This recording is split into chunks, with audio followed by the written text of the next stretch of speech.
Olá, tudo bom? Meu nome é Raquel, sou dirigente do Templo Espírita Raio de Luz.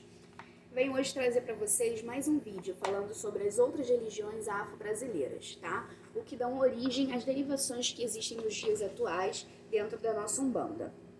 Vou começar falando sobre o toré. O toré é uma dança que inclui também práticas religiosas secretas, às quais só os índios têm acesso. O objetivo ritual do toré é a comunicação com os encantos, com os encantados, né? Que vivem no reino da Jurema ou do Juremá. Referência à bebida que é feita com cascas da raiz da juremeira. Quanto à dança, propriamente dita, ela assume características diferentes de acordo com cada comunidade. Eles dançam em círculos em sentido anti-horário, fazendo e desfazendo sucessivas espirais. E com isso, eles fazem diversas coreografias, criando um movimento de rara beleza. O ritual, que começa por volta das 21 horas, vai até as 3 da manhã. É uma dança coletiva, acompanhada por cânticos e pelo som dos chocalhos, feitos por cabaças. O que mais impressiona no toré é a força com que eles pisam no chão. É uma forma ritmada, todos juntos, né? Como se fosse uma só pessoa. Isso faz um som muito legal, né? Vocês já repararam que em alguns terreiros, algumas roças, as pessoas ficam andando no entorno do terreiro, no entorno ali do ariaxé da casa, vem dessa derivação do toré, tá? Agora vamos falar um pouquinho da pagelança. Durante o ritual terapêutico, o pajé reza e fuma ao mesmo tempo, baforando a fumaça do tabaco sobre o corpo do doente. Enquanto isso, ele sustenta em uma das mãos a maraca, cujo ruído assimila a aproximação dos espíritos. O pajé pode alcançar um transe muito profundo fumando, trazendo visões e alucinações que vão direcionar ele para compreender os atos estranhos que sucedem na aldeia e até mesmo prever alguns acontecimentos, sejam eles bons ou ruins, tá? A pagelança é um ato ritual de cura, levada muito a sério pelos pajés. Nestas ocasiões, eles se reúnem para fins curativos, né? Cuidar da realização de algum feitiço que beneficie toda a comunidade participante desse evento. A crença da pagelança é assentada na figura de encantamento, ou seja, é um culto à encantaria. Encantados são os seres invisíveis que habitam a floresta, o mundo subterrâneo e aquático, regiões conhecidas como encantes. Os pajés servem de instrumento para a ação dos encantados. Para tornar-se pajé, o indivíduo precisa ter o dom de nascença ou adquirir através dos rituais, né? Agora a gente vai falar um pouquinho sobre o catimbó. A jurema é uma árvore que floresce no agreste da caatinga nordestina. Da casca de seu tronco e de suas raízes se faz uma bebida mágico-sagrada, que alimenta e dá força aos encantados do outro mundo. E também essa bebida que permite aos homens entrar em transe, como se entrassem em contato com o mundo espiritual e com os seres que lá residem. O catimbó envolve como padrão a ingestão da bebida feita com partes da jurema, o uso ritual do tabaco, o transe de possessão por seres encantados, além da crença em um mundo espiritual onde as entidades residem. Para seus adeptos, o mundo espiritual tem o nome de Juremá e é composto por reinos, cidades e aldeias. Nestes reinos e cidades residem os encantados, os mestres e os caboclos. Cada aldeia tem 3 mestres. 12 aldeias fazem um reino com 36 mestres. No reino há cidades, serras, florestas e rios. Troncos da planta são assentados em recipientes de barro e simbolizam as cidades dos principais mestres das casas. Estes troncos, juntamente com as princesas e príncipes, com imagens de santo católico e de espíritos afro-ameríndios, maracas e cachimbos constituirão as mesas da jurema. Chama-se o altar, junto ao qual são consultados espíritos e onde são oferecidas obrigações que ele se dava. A princesa nada mais são do que vasilhas de louça, tá? Onde são preparadas bebidas sagradas em ocasiões especiais e onde é feito onde é oferecido os alimentos, né? Os príncipes são as taças e os copos, que normalmente são cheios de água ou eventualmente com alguma bebida de agrado daquela entidade, né? Como que são os habitantes do Jurema? Na verdade, existem duas categorias de entidades espirituais. Tem seus assentamentos nas mesas de Jurema, os caboclos e os mestres. Os caboclos são identificados como entidades indígenas que trabalham principalmente com a cura através do conhecimento das ervas, dão passes e realizam benzaduras com ervas e folhagens. São associados às correntes espirituais mais elevadas, as que trabalham para o bem, mas que também podem ser perigosas quando usadas contra alguém, por isso são muito temidos. Uma outra categoria de entidades que recebe o culto da Jurema é a dos mestres. Os mestres são descritos como espíritos curadores de descendência escrava ou mestiça, pessoas que, quando em vida, possuíam conhecimento de ervas e plantas curativas. Por outro lado, algo trágico teria acontecido a eles.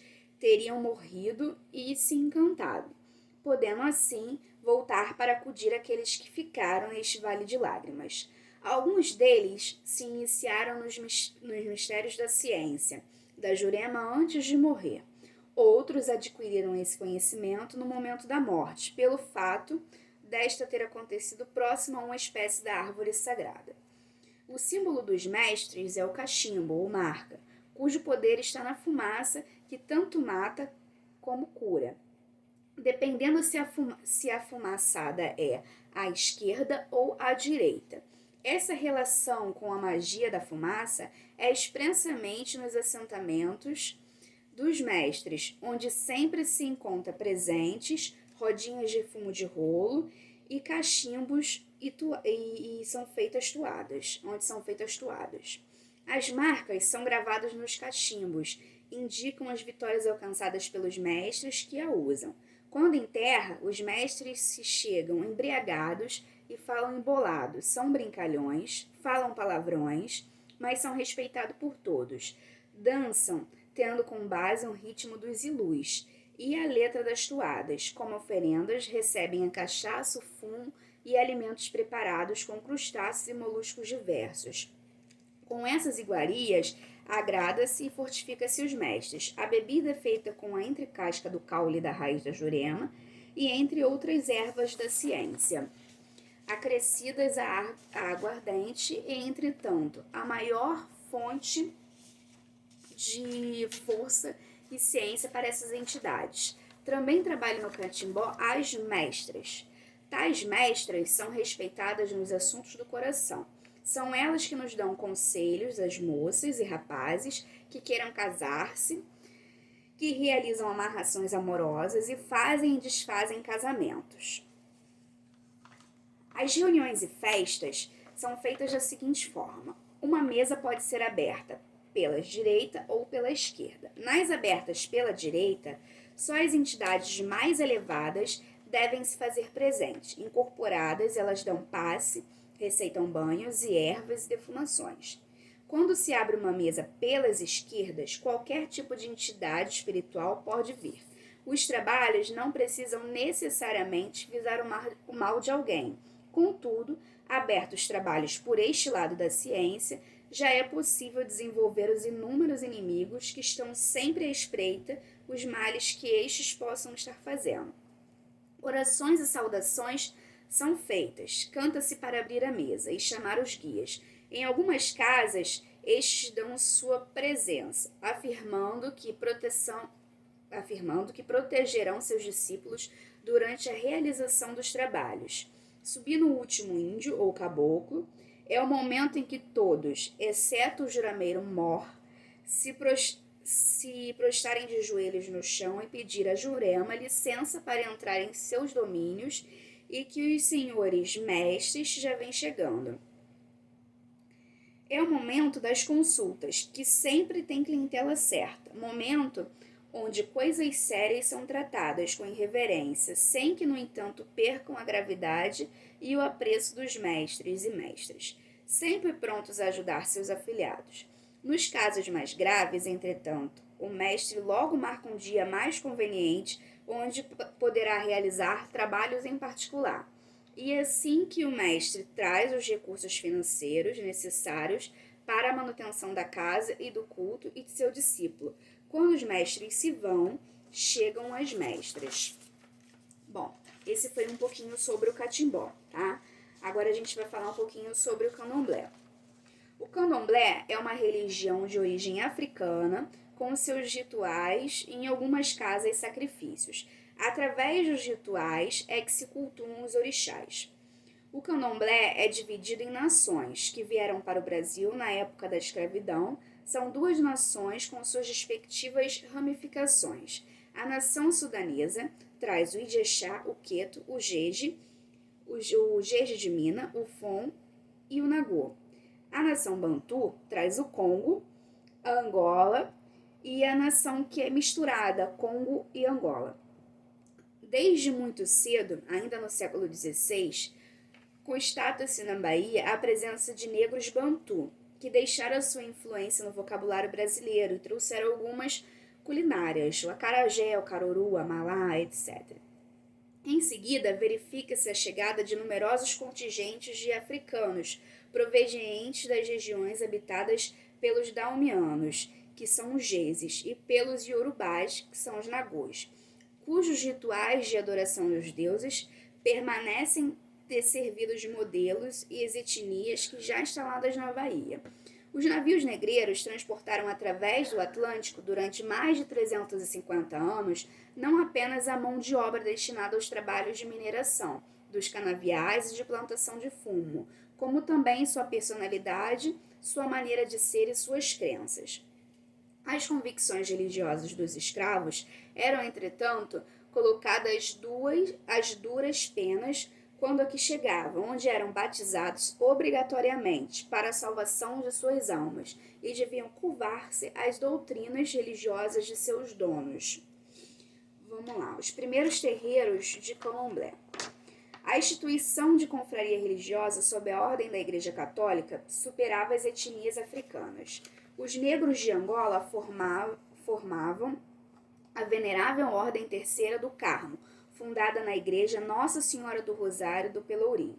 Os daumianos reuniram-se sob a devoção de Nosso Senhor de Bom Jesus das necessidades e redenção dos homens pretos, na Capela do Corpo Santo, na Cidade Baixa. Os nagôs, cuja maioria pertencia à nação Queto, formavam duas irmandades, uma de mulheres, a de Nossa Senhora da Boa Morte, outra reservada aos homens, a de Nosso Senhor dos Martírios. Através dessas irmandades, ou confrarias, os escravos, ainda que de nações diferentes, podiam praticar juntos novamente, em locais situados fora das igrejas, os cultos aos orixás. Várias mulheres enérgicas e voluntariosas, originárias do Queto, antigas escravas libertas, pertencentes à Irmandade da Nossa Senhora da Boa Morte da Igreja de Barroquinha, teriam tomado a iniciativa de criar um terreiro de candomblé chamado Yaomi Axé Airá em Tilé, numa casa situada na ladeira de Bercó, hoje Visconde de Taparica. As versões sobre os assuntos são controversas, assim como o nome das fundadoras. O terreiro situado, quando a sua fundação, por trás da Barroquinha, instalou-se sob o nome de Ilê Ianossô, na Avenida Vasco da Gama, onde ainda hoje se encontra, sendo familiarmente chamado de Casa Branca do Engenho Velho, no qual Marcelina da Silva, não se sabe se é filha carnal ou espiritual de Anossô, tornou-se a mãe de santo após a morte de Anossô.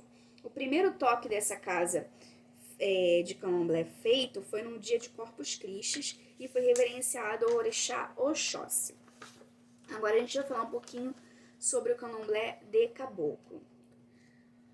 O candomblé, ao desembarcar nos países com os escravos, encontrou um outro culto de natureza mediúnica chamado pagelança, praticado pelos índios nativos em várias formas. Em ambos os cultos havia uma comunicação de espíritos.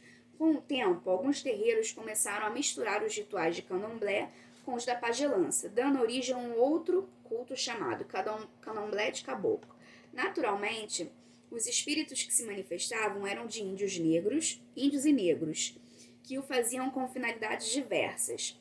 A exemplo de toda a nossa cultura, o candomblé de caboclo é uma miscigenação de europeus, africanos e ameríndios. Uma verdadeira mistura de crenças e costumes que suas entidades trazem sua passagem pela terra conforme suas falanges ou linhas que se dividem em caboclo de pena, a linha que só os índios brasileiros, e caboclo de couro, que pertence à linha dos homens que lidavam com gado, marujos, que são aqueles que vieram do mar, e outros são os famosos baianos, que é a linha que representa o trabalhador nordestino, que padeceu nos sertões brasileiros, assim como a falange de Zé Pilintra, que a história conta que foi um malandro injustiçado que se tornou encantado. Estes inúmeros são comuns em cultos de Umbanda e da região sudeste do país. Né?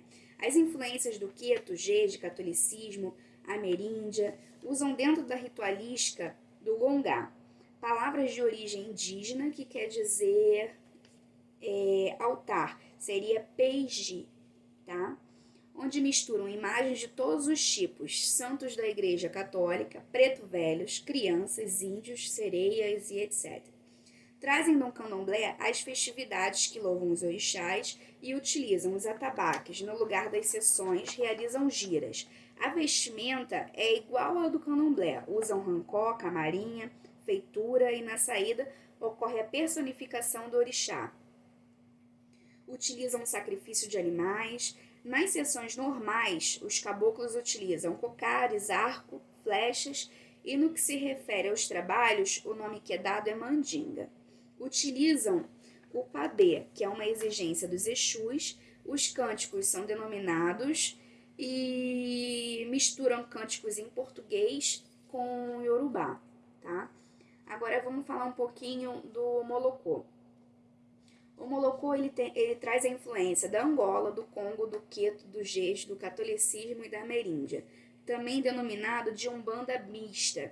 Umbanda cruzada, traçada, é o mais próximo da Umbanda do Caboclo das Sete Encruzilhadas. Segundo pesquisadores, este candomblé estaria em transição para a Umbanda.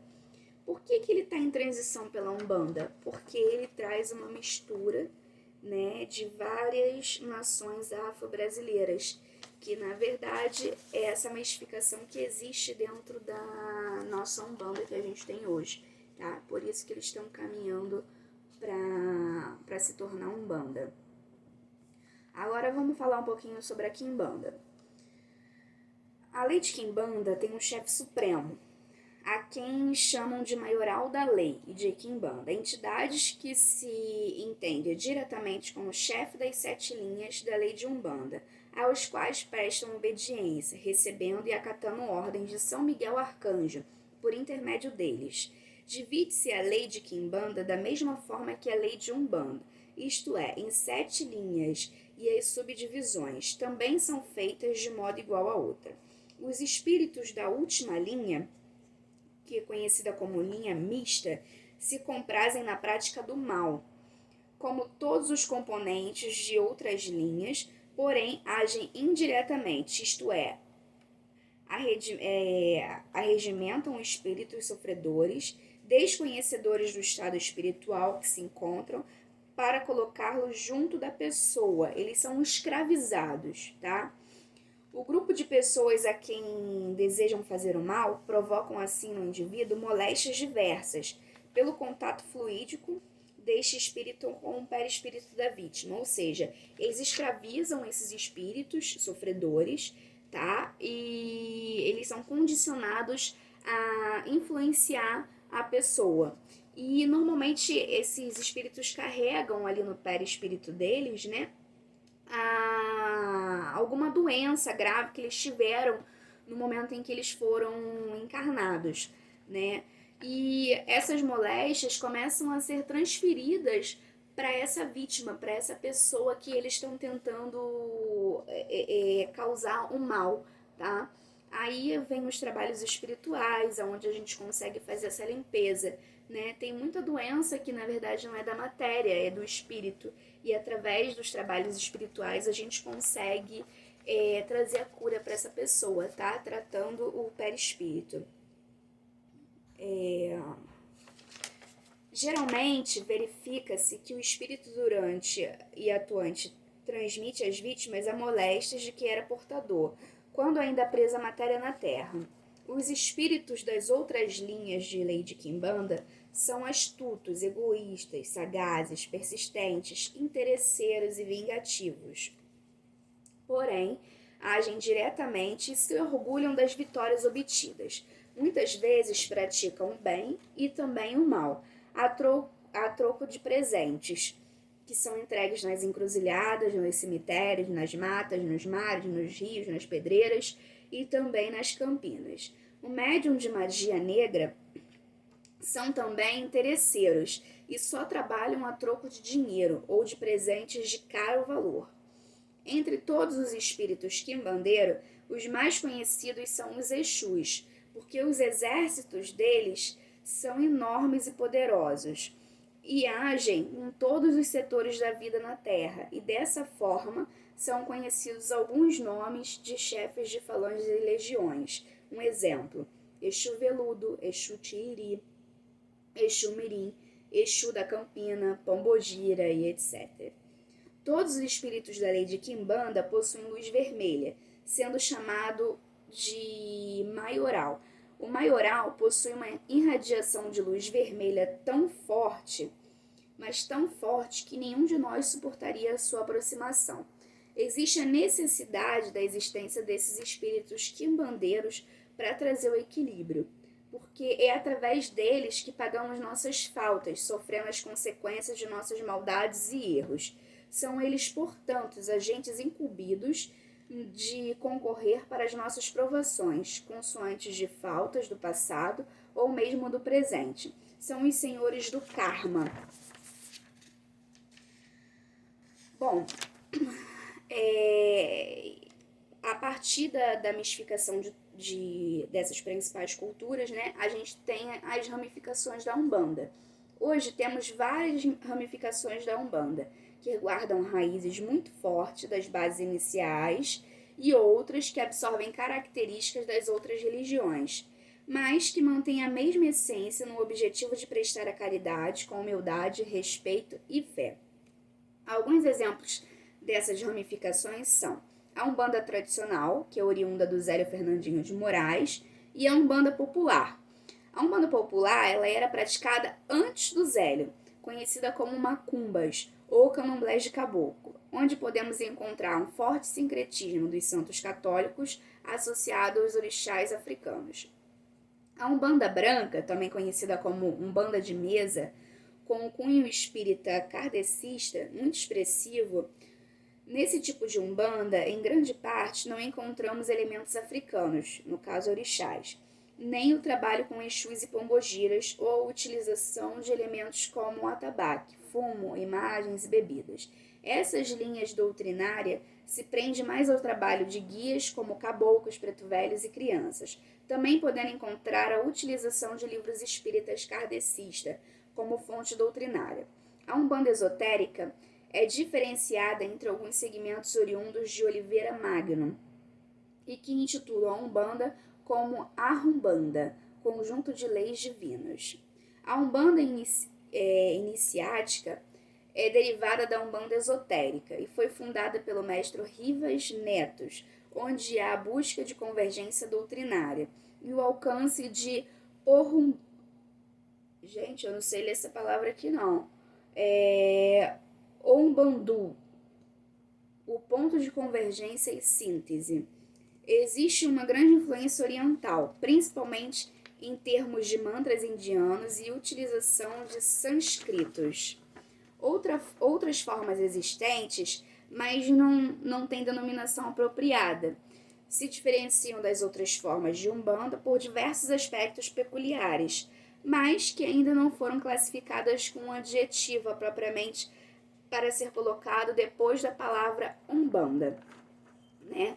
Então, hoje a gente falou sobre o que é o toré, a pagelança, o catimbó, o candomblé de caboclo, o molocum, a quibanda, né? E também aprendemos a reconhecer através do ritual em as casas que você eventualmente poderá visitar. E também as ramificações que existem da Umbanda, né? A Umbanda ela é muito diversa, então é muito difícil você falar assim, eu fui numa casa que disse que era de Umbanda, mas pra mim o que tem lá não é nada de Umbanda, é tudo de Candomblé, gente. Olha lá, hein? As coisas estão muito mudadas, tá? Existe uma diversidade muito grande dentro da religião, dentro da Umbanda, tá? E eu acredito que o futuro da Umbanda é a junção de todas elas, tá? É onde todas elas vão formar uma só, tá? Espero que vocês tenham gostado do vídeo de hoje, tá? Não esqueçam de se inscrever no canal para receber os próximos vídeos. Não se esqueçam de clicar em gostei e de compartilhar com seus amigos, tá? Qualquer dúvida podem compartilhar, eu tô aqui para responder o comentário de vocês, tá? E é um prazer. Pai Oxalá abençoe vocês. Fica com Deus.